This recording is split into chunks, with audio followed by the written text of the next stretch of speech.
What are we making today?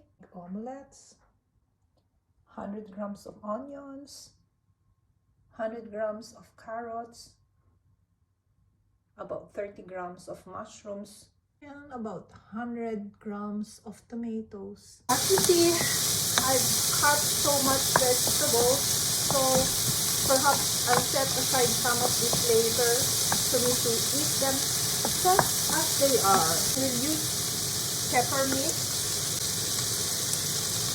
a little bit of salt,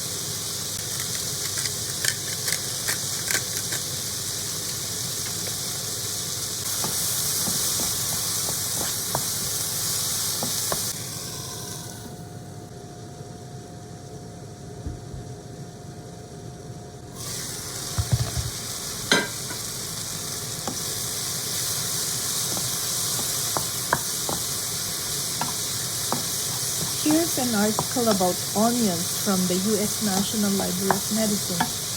Onion is potentially a good source of important antioxidants. According to this study, regular consumption of onions can reduce the risk of cancer, cataract, DNA damage, vascular, and heart diseases.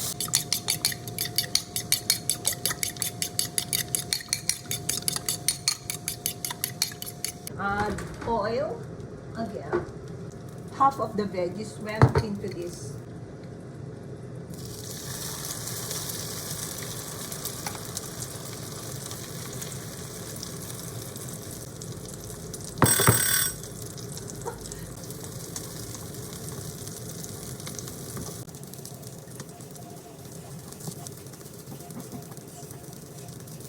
I want to make egg omelette roll. Add some more oil to cook the other half of the egg omelette.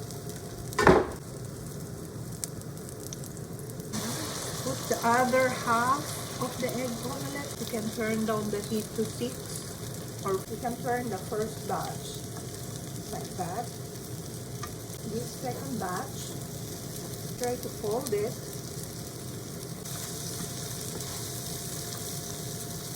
Look at that.